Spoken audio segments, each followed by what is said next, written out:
My wife came home to finalize the divorce, and she froze when the judge read my net worth. My name is Seazil Brown, and I need you to understand something before I tell you what happened in that courtroom. I am not a man who was born with anything, not a safety net, not a last name that opened doors, not a father who stayed long enough to teach me what staying even looked like. What I was born with was a mother named Dora, who worked double shifts at a laundry facility and still came home smelling like bleach and quiet suffering, and a ceiling in our two-room house that leaked every time it rained. We kept a plastic bucket under the worst crack. I used to lie on my back and watch the water drip into it at night, counting the drops the way other kids counted ceiling tiles in classrooms. I was 12 years old when I made myself a promise in the dark of that room. One day, that bucket would be the most expensive thing I ever had to use for free. I kept that promise. I kept it so quietly that the woman I married, the woman I built everything alongside, never fully knew the size of what I was building. And that silence, that careful, protective, fortress-level silence, is what cost me my marriage. Or maybe it only revealed what was already breaking. I'm still not entirely sure which one is true. I met Nisha at a community college orientation. She was laughing at something her friend said, and the sound of it moved through that crowded hallway and landed on me like something I hadn't been expecting to feel that day. I didn't approach her. I watched her from across the room and told myself that a girl who laughed like that, who held herself like that, wouldn't look twice at a man who took the bus to campus because he couldn't afford the parking sticker. But life doesn't care about the conversations you have with yourself in your own head. We ended up in the same accounting class. She sat 2 rows ahead of me. On the first day, my pen ran dry and she was the closest person. I borrowed a pencil. She didn't just hand it over. She turned around fully, looked at me with those sharp reading eyes and said, "You better give that back." I returned it with a folded note attached that said, "Thanks for trusting a stranger." She laughed again, that same laugh from the hallway. And I thought, there it is. There's the sound I want to hear for the rest of my life. 6 months later, she kissed me first. I never let her forget that. What I didn't tell her, not then and not for a long time after, was that by the night she kissed me, I already had 40 tax preparation clients running out of my mother's kitchen. I didn't tell her because I'd learned early that announcing a plan before it was solid only gave people something to laugh at when it fell apart. So I stayed quiet. And I kept building. And eventually, the building became everything. And the quiet became the thing that broke us. Please, before I continue, kindly like, share, and subscribe for more interesting stories. She packed her bags on a Tuesday morning, and the whole neighborhood watched. I sat on the porch with my coffee, and I let them watch. There was nothing to hide. She had made her decision the night before, standing in the kitchen doorway with her arms crossed the way she did when she had been rehearsing something and was finally ready to say it out loud. She said, "Seazil, I need to talk to you. I've been thinking about this for months. I want a divorce." I looked at her for a long moment and I asked, "Are you sure?" She said yes. I said, "Okay." Just that one word. And I watched something move across her face that I can only describe as the specific confusion of someone who came prepared for a war and found no one on the other side of the battlefield. She had expected me to fight. I could see it in the way she had planted her feet, in the way her jaw was set. She had arguments ready. She had probably been rehearsing them in the mirror for weeks. My okay took all of that preparation and left it with nowhere to land. I want to be honest about something. I was not okay, not entirely. I went to bed that night and lay in the dark and thought about the park where I proposed to her, the blanket on the grass, the food from the spot she loved, the ring coming out of my jacket pocket. I thought about her face at the altar and the specific way she had looked at me like I was something she had chosen deliberately and completely. I thought about all of it, but I also thought about something my mother used to say when things fell apart. She used to say, "Dora, you can fall to pieces or you can fall forward. Pick one and be intentional about it." My mother said that to herself.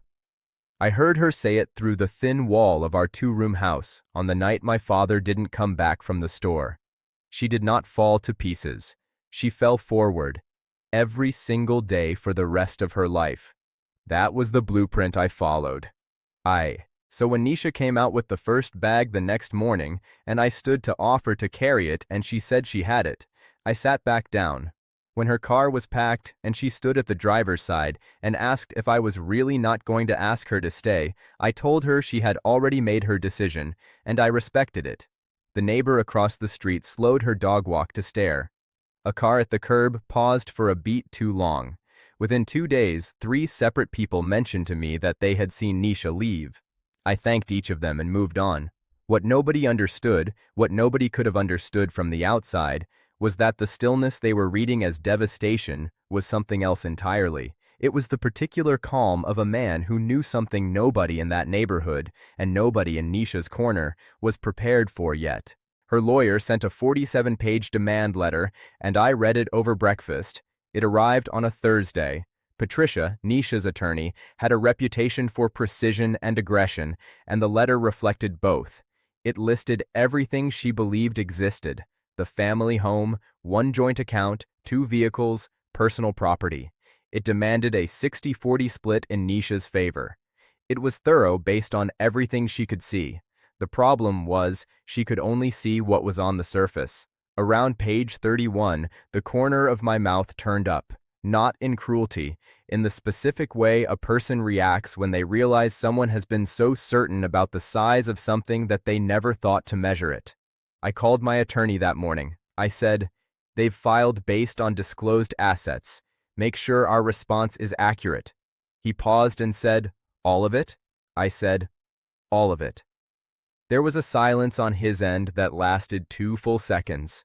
He had been my attorney for 4 years. He knew the numbers. That silence told me he understood what was coming. I finished my oatmeal and went back to work. The mediation session was held in a glass-walled conference room on the 14th floor downtown. Nisha arrived in a dress she had bought specifically for this.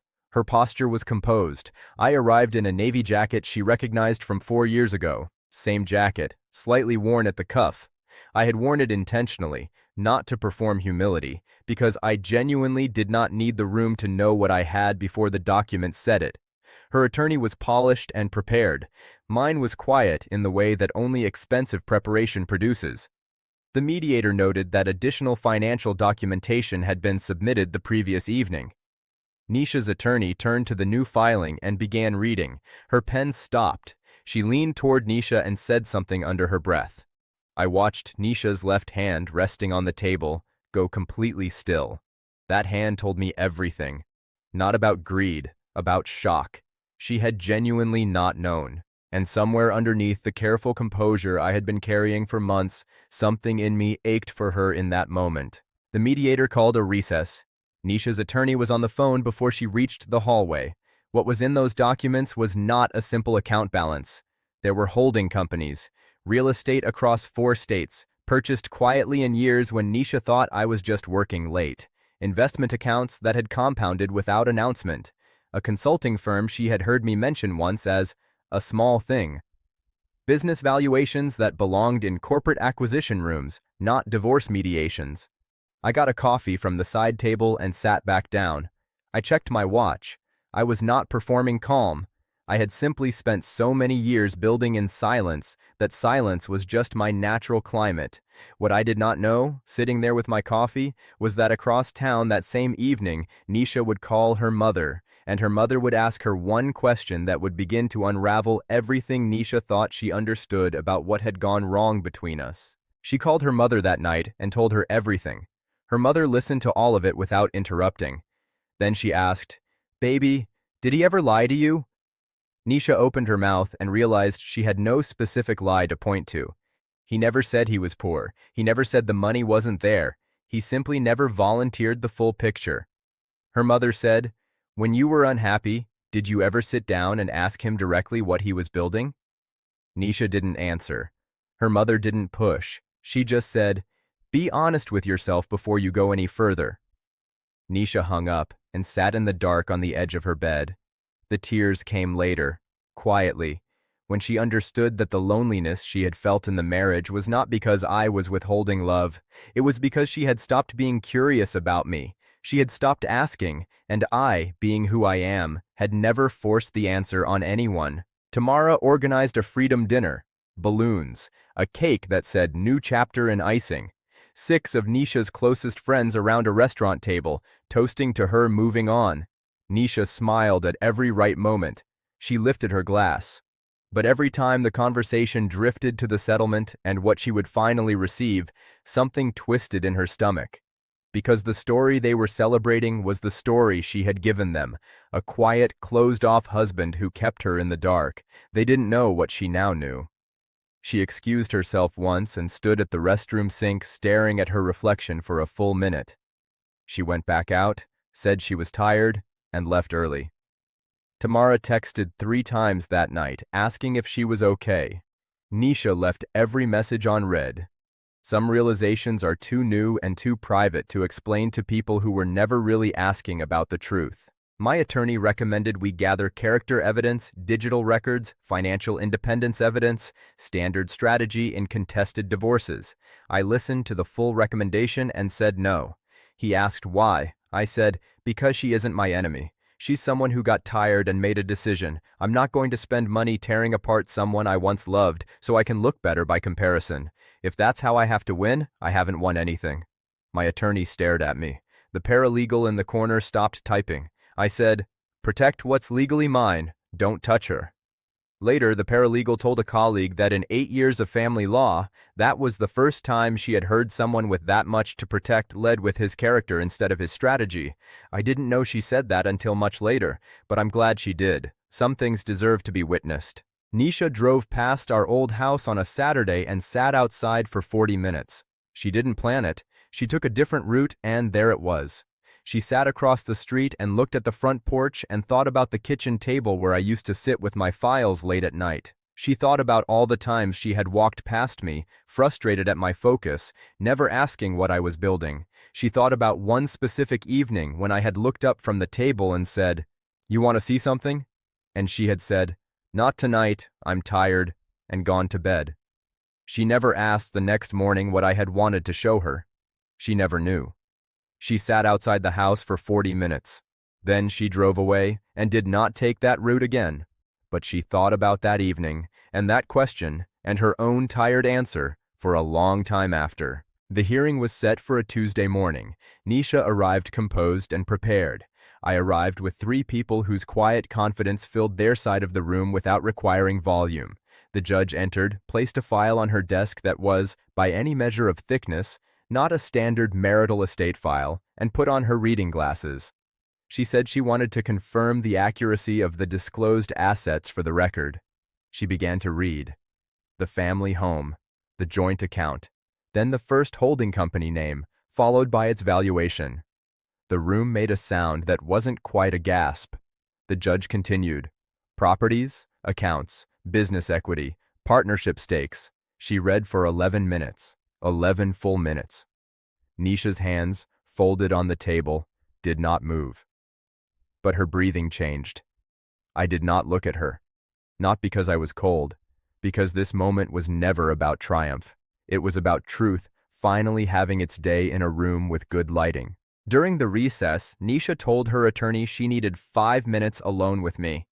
Her attorney started to object, and Nisha said firmly she needed 5 minutes. We stood in the corridor, just the 2 of us, for the first time since before any of this began. She said, "Why didn't you just show me? Why did you keep it so quiet, even from me?" I looked at her and said, "Because I grew up watching everything get taken, and I never fully learned how to stop protecting what I had, even when I was standing next to someone I trusted." She looked at the floor. I said, "I should have let you in more. That's mine to own." She looked up and said, "I should have asked." We stood there a moment longer. Then we went back inside. Nothing was resolved. Nothing was repaired. But something true had finally been said out loud between us, and that was its own kind of closure. Her attorney passed her a handwritten note outlining an aggressive new strategy. Given the size of the estate, a significantly larger share could be argued. It was legitimate. It would likely work. Nisha read it twice. She thought about the 47-page demand letter sent when nobody knew the full picture. She thought about Tamara's dinner and the balloon. She thought about the corridor and the specific weight in my voice when I said I never learned how to stop protecting things. She folded the note in half and then in half again and placed it face down on the table. She told her attorney no. She said quietly but clearly, "We proceed with the original terms. I don't want what I didn't earn." Her attorney stared at her.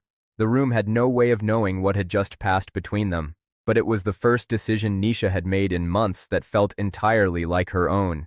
The hearing ended. The paperwork was signed. I drove home in the same car I'd had for 3 years, stopped at a drive-thru because I hadn't eaten since morning, and sat in the parking lot and called my mother. She answered on the second ring. She asked if I was okay.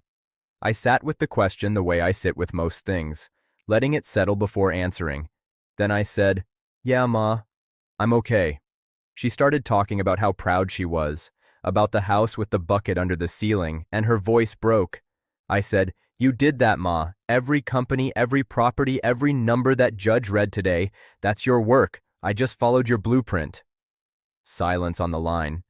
Then she said, barely above a whisper, "Raymond didn't deserve us."